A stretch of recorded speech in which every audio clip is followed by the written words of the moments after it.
Broadway's My Beat, from Times Square to Columbus Circle, the gaudiest, the most violent, the lonesomest mile in the world.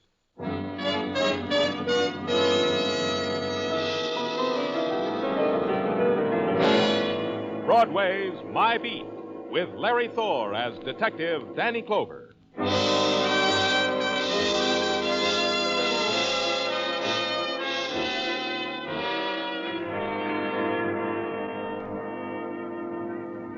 Broadway, it's a marketplace of the wanderers, the displaced, a glittering bazaar where the stalls are lighted in neon, and you can buy. You buy an identity or a reason or a memory that was stolen from you. You think it belongs to you, but you're wrong. The hawkers of the night sold it, but only for the minutes of the night. More you must buy all over again.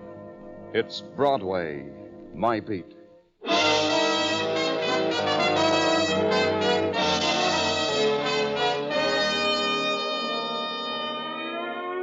Your squad car stabs, tears, rips through the city, and its wail is a piece of broken glass that slashes across the city's face. And you see the terror, silent and quick, in the blur of the city making way for you. And finally you're there, in the place of the violent dead. It's an expensive room in an expensive hotel, and a dead girl lies sprawled on the floor like an exhausted child, and her dress makes a blob of crimson in the room. There are shadows in attendance. Then one detaches itself and clutches onto you and screams. You'll believe me, won't you, mister? I don't know who you are, but you'll believe me. Someone's got to. Take your hands off the man, Mr. Jeffries. Don't pay any attention to him, mister. He's greedy. He just wants it all cut and dried. The girl murdered, and he says take your hands off the man. All right. I'll sit down. See, I'm cooperative. Just sit down and shut up, Mr. Jeffries. That's right. That's a good boy. You must be Clover. I've seen your face, heard your name. Oh, and you? Joe Graham, house detective. Don't get me wrong, Clover. I'm usually gentle as a kitten without paying guests. But Mr. Jeffries... Are you from the police, Mr. Clover? I'm glad. I'll tell you exactly how it happened. I'll tell you everything. Get back in your chair, Mr. Jeffries. I'll tell a detective. I'd rather hear it from Mr. Jeffries. Oh? To each his own. Go ahead, Mr. Jeffries. Tell the man the way you told it to me. I was taking a shower, Mr. Clover. That's all I was doing. I was getting ready to go out to dinner. I'm a salesman, Peerless Leather Goods Company. And I've been with the company for 10 years. Badge of merit for my enterprise. Stick-to-itiveness. You were taking a shower, Mr. Jeffries. Oh, yes. Well, I dressed. I come out of the shower, and there she was, just like that, lying on the floor. Well, I was shocked. I tried to wake her, throw her out. But she was dead, choked to death. How do you know she died that way? What, the marks on her throat, the bruises. Didn't you see them? You must have seen them. Who was she? I never saw her before in my life. May I? Thank you. Girl's Elaine Hill, works in the perfume shop in the lobby. Won a prize for being such a good sales girl. A week on the town, a plush room in this plush hotel. Everybody in the hotel has seen her and knows her, but not Mr. Jeffries. A beautiful girl like Elaine. Never saw her, huh, Mr. Jeffries? Never? How did she get into your room? The door was unlocked. Oh? Yes, well, that doesn't mean anything, does it? I left it unlocked because I'd ordered a drink. It was brought to you? Yes, and that's how I can prove I didn't do it. Just at the moment the bellboy brought the drink, he just walked in. Just at that moment, I was coming out of the shower. We found the girl again. Just ask him. That's all you have to do. He can prove I didn't do it. The bellboy, Graham. Who was he? Fred Chandler. He's at your disposal anytime you want him. Keep him that way. Where's the girl's room? Down the hall. I'll go with you. Just give me the pass key. Then you believe me. You believe I didn't do it. You'll have to be taken to headquarters. Oh, you can't! You can't do that to me! My reputation, my business, all the years I worked. You can't! I won't go! It goes like that. Violent death produces its own after images. The people who are suddenly thrown against it are scared, they're cooperative, they're uncooperative. It bores them, depending upon their own attitude toward violence and their own conscience. Milburn Jeffries was screaming when the police led him out of the room. Joe Graham was grinning when he gave me the hotel pass key. Me, the sense of sorrow for a dead girl is a luxury that a policeman allows himself in the moments in between. It took a moment to walk down the corridor to Elaine Hill's room. She ain't here anymore, mister. Yeah, I know. So bye-bye. On your feet, friend. What are you doing here? Gaze at me and you shall know. I'm sitting here smoking a cigarette. You gaze? Now on your way. Police. Oh? A magic word. You see? I get up, I stand at attention. Have a whim. Go ahead, have one. I'll make it come true. Bellhops get paid for making whims come true. They stick you in this uniform and... Yeah, enchant me with your name. Fred Chandler, bellhop. Who is it, Fred? Fred? Who are you talking to? Oh, Police. My name's Danny Clover, Miss... Lee. I'm Anna Lee. I work here, you see? You're a maid? Oh, no. The cigar counter's where I really work. Downstairs in the lobby. I'm on my supper hour. A supper hour. She's my girl, so she likes to be with me, so she's helping me. Yes, I'm helping Fred. Helping him do what? Oh, I get it. You're collecting information to help you solve a mysterious crime. I'll unfold it for you. Helping me do what, you say? Helping me pack Miss Hill's clothes. Who told you to do that? Elaine Hill.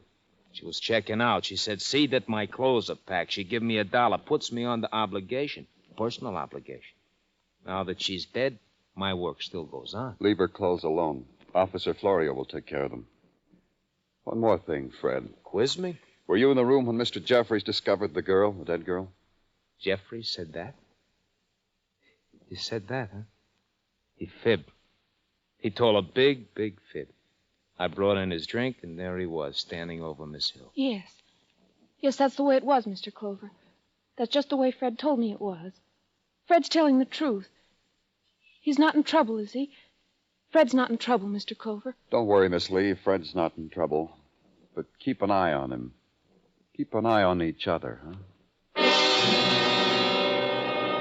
The girl's hand touched Fred's sleeve, and he flicked it away. Then he crossed the room ahead of me, opened the door, and bowed me out.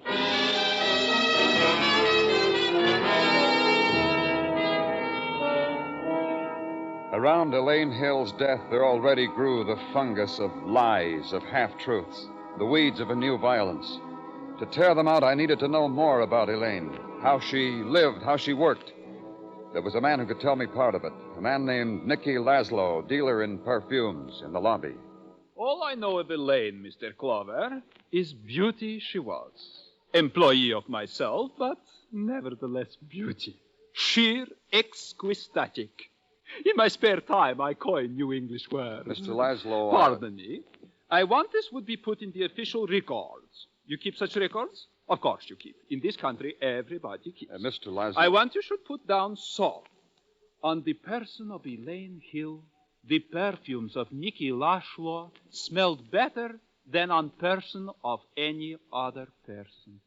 That, you see, is my eulogy over my poor dead Elaine, for publication. Touching. Change smelled to had more fragrance, but has more sorrow in it. Agreed? Agreed. There could be sorrow in it for you, too, Mr. Laszlo. Is already. I deserve more. If you don't answer questions directly without coining new words. Agreed? This is your country. I am only here on good behavior. Question me, Mr. Clover. Think back. Did Elaine ever say anything to you, do anything that might show that she was afraid? Of being killed? Of being killed. No, not once. Except only once. But not, I think, of being killed. Of what? She didn't tell me. Didn't tell you what? Answer me, Laszlo, before you hurt me, I tell you. Last week came call from room 302. Wanted Elaine to exhibit perfume personally. This 302. Elaine took quickly atomizers, went and came back with atomizers, but with tears in her eyes. I asked her, what? She told me nothing. Just cried and blew her nose. That's all. That's all? That's all, Mr. Clover. The whole thing. All.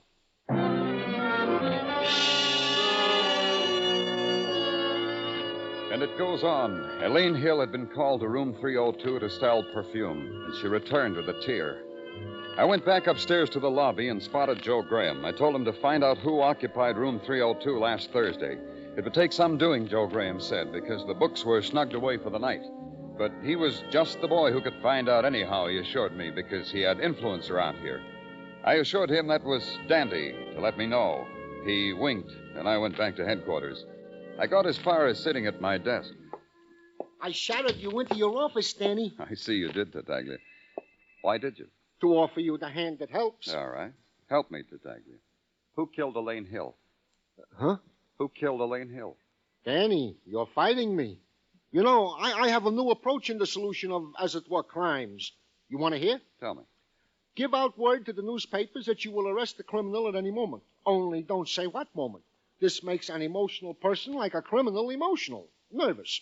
And seeing that the die is cast and the vice is turning, he will give himself up. Pardon me, Tadaglia. Or hang himself. Now, what do you think of it? Danny Clover speaking. Joe Graham. Here's what, Danny. Nobody registered in room 302 last Thursday. The room was empty. You're sure? He asked me to find out, and I found out. Sure, I'm sure. Don't look the way you're looking, Danny. I got juicy news. Like what? Tell you what. Have a shave with me, and I'll tell you. A shave? What are you talking about, Joe? In the barbershop in the hotel. But it's after midnight. The shop's closed. Sure, but I got influence like I told you. Look, Danny, I'm going off duty. I got a date. I got to shave myself. Join me, huh? For the juicy news, huh? For the juicy news, huh? He said, and he hung up. It took 10 minutes for the squad car to get me to the hotel. In the early hours, the building stood like a sullen pile against the night. The nighttime was beginning to die in the lobby. The dimness had started, the talk more hushed. There was no laughter. Downstairs, the light bled through the lowered blinds of the barber shop onto the tiled floor. And somewhere far away in the world of the bar, a band had settled down to a waltz tempo. I walked to the door of the shop, opened it. Joe Graham was standing there, back toward me, propped against a corner, a hand resting on a tray of tonics and towels and brushes. Joe, what's the matter with you? Joe.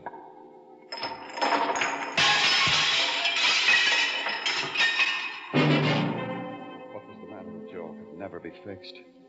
The unfelt pain forever stamped on his face told me that. And the unseeing stare and the blood. Joe Graham was dead.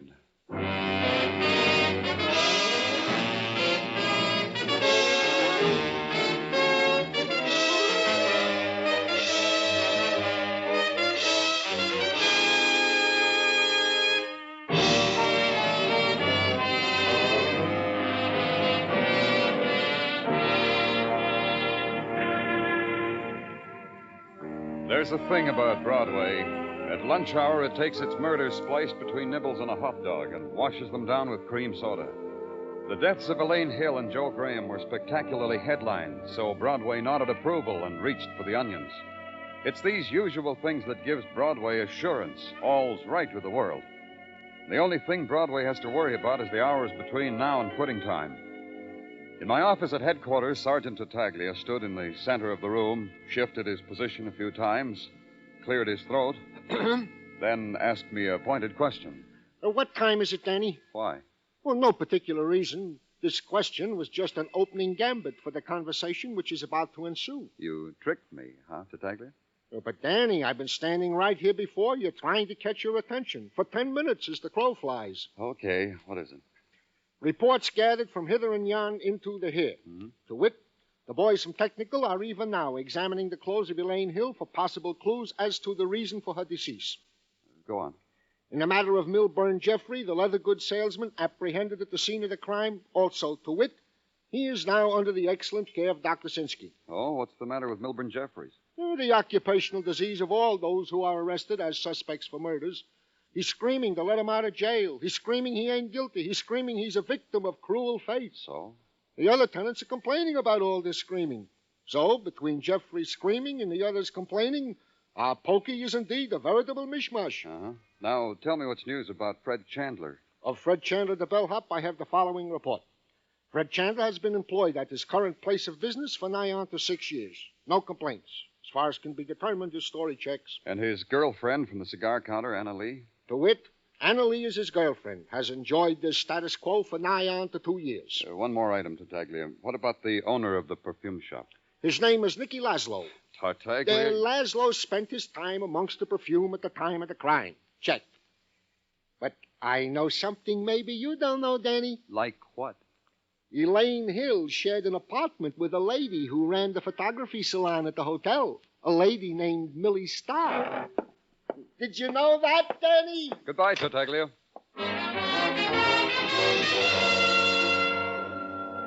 At the photographer's salon, they told me Millie was on the hotel roof taking publicity stills. On the hotel roof, Millie was doing just that. A small camera dangled from her throat, and her mouth was full of pins. A tall girl, shivering in a swimsuit or rompers or something or other, had her back to her, and Millie was pinning up something or other. A tuck here, a tuck there. 3 other models tried to arrange their photogenic little features on the cold asphalt of the rooftop. They were outfitted for a summer in the city on top of a hotel. One strummed a badminton racket. The other waved a canoe paddle, and the third ran languid fingers through the hair of a wax dummy dressed in McGregor clan shorts and McTavish clan dinner jacket. When the dummy turned out to be a man, I thought it was time to break it up, which I did by tapping Millie on the shoulder. Whoever you are, go away. We're busy. Okay, Teffy, you look real sexy now. Go drape yourself on the legs, and I'll shoot you from here. I'm from the police, Miss Starr. Take the pins out of my mouth if you want to talk to me. Huh? Oh, yeah. Pardon me. Thanks. That's good, Taffy. A little more, dreamy. That's it. That's it. Now keep it. You, take this reflector and hold it just like this. Huh? The reflector. The reflector, like this. Oh, like this? Peachy keen, you were born to it.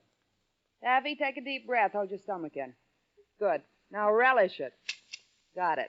Now dream somebody else. Maybe you didn't hear me, Millie. I said I was from the police. I heard you. Get into your uniform, and I'll take your picture. You can put the reflector down now. Thanks. Elaine Hill, Millie. They tell me you shared an apartment with her. Oh, Elaine. Take a break, slaves. You may smoke. That's right. It's just what you think. The law wants me for murder. You want me for murder, Mr. Policeman? Maybe. But first, let's just talk. About Elaine? Been trying not to do that. I've been trying not even to think about her. Why, Millie? Tell me why. Because you're a policeman, you think you understand? I can try. Try hard, Mr. Policeman. How do I tell you what Elaine was to me? A child, like a daughter? Sometimes... You know, there's nothing written down anywhere that gives you the right to probe into me like this. We want Elaine's murderer. You want that too, don't you? That'll bring her back? You making me an offer? Catch the murderer and that'll bring Elaine back? How long did you know her? Not long enough. She came to me about 6 months ago, wanted to be a model. I wanted to help her. She liked my apartment, and I invited her to stay with me. When she got tired of modeling, wanted to work steady, she said. So I got her the job in Laszlo's perfume shop. Maybe I shouldn't have done that. Why do you say that? She hadn't worked there a week when she started getting letters. That's unusual. Not for a beautiful girl like Elaine. You know the kind of letters. Anonymous. Words written in basic English. In some circles, I hear they call them love letters. You saw them? No. Elaine always burned them, then washed her hands. You didn't try to trace them? Didn't report them? No. That was my fault. I told Elaine it wasn't important. Told her it was a kind of flattery. She was so lovely. So... The postmark, you must have seen that. Where were they from? Why, from this hotel. And hotel stationery. You think... Call your slaves back, Millie, or you'll run out of daylight.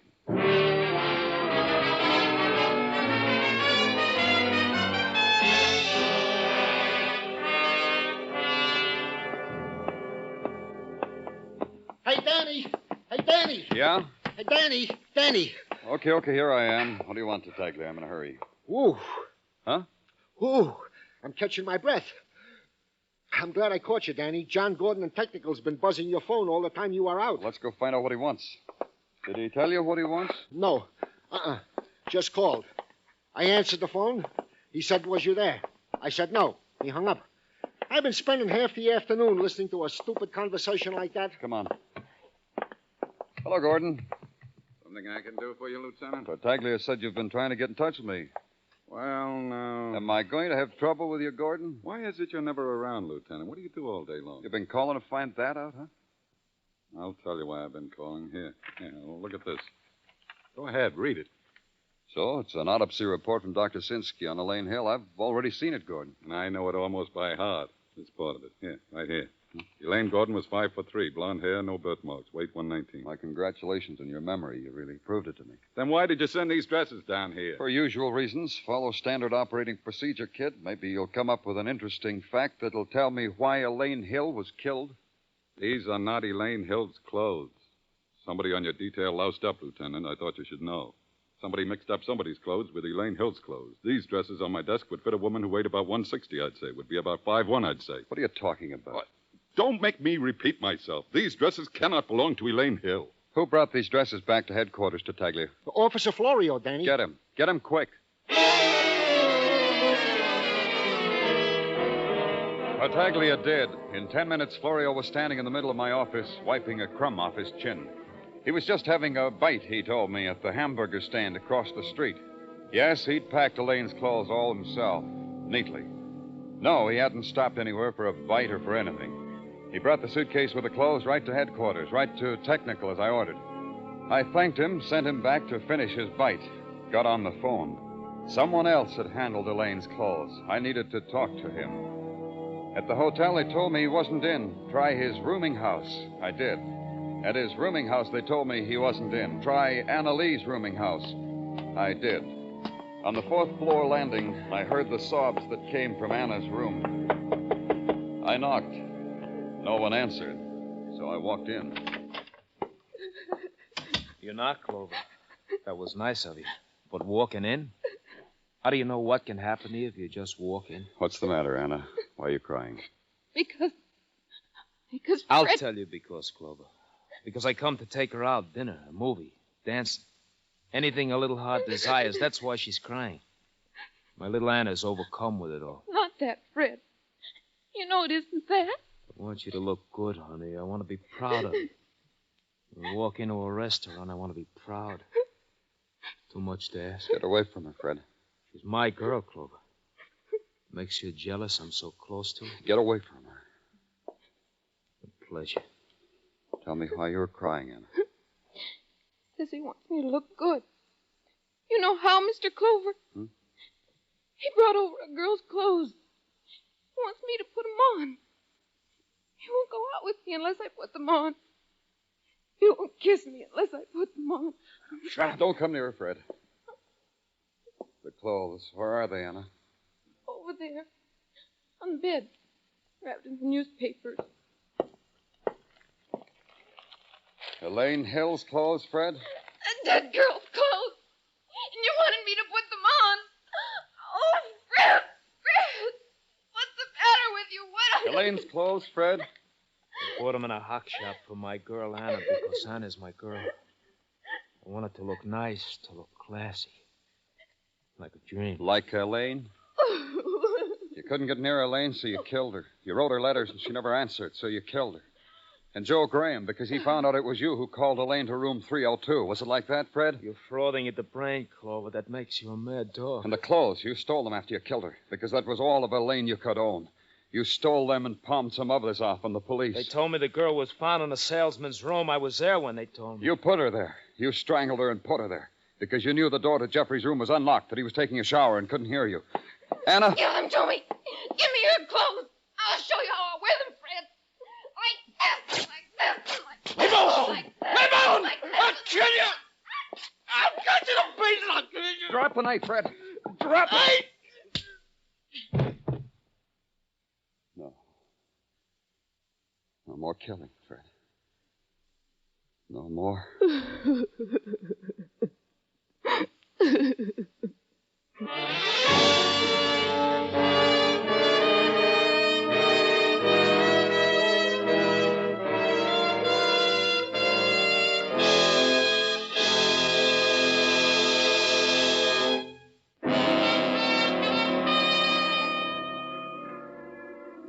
You need me any more tonight, Danny?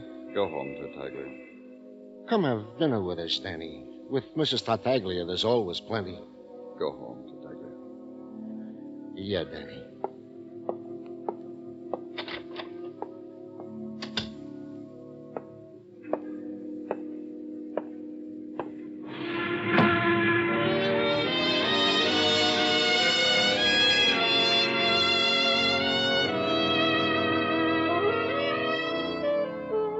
Broadway, where the April evening sighs down on the city like a phosphorescent dream.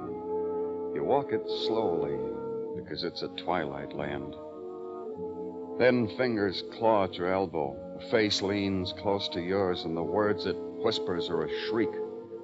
It's suddenly night, and the world's exploded.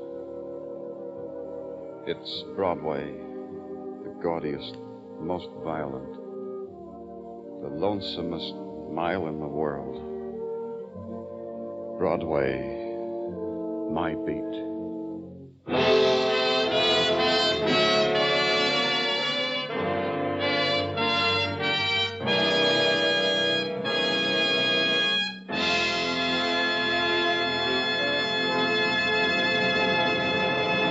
Broadway's My Beat stars Larry Thor as Detective Danny Clover with Charles Calvert as Tartaglia. The program was produced and directed by Elliott Lewis. The musical score was composed and conducted by Alexander Courage. Included in the cast tonight were Virginia Gregg, Joyce McCluskey, Elliott Reed, Jack Crucian, Ed Max, and Anthony Barrett.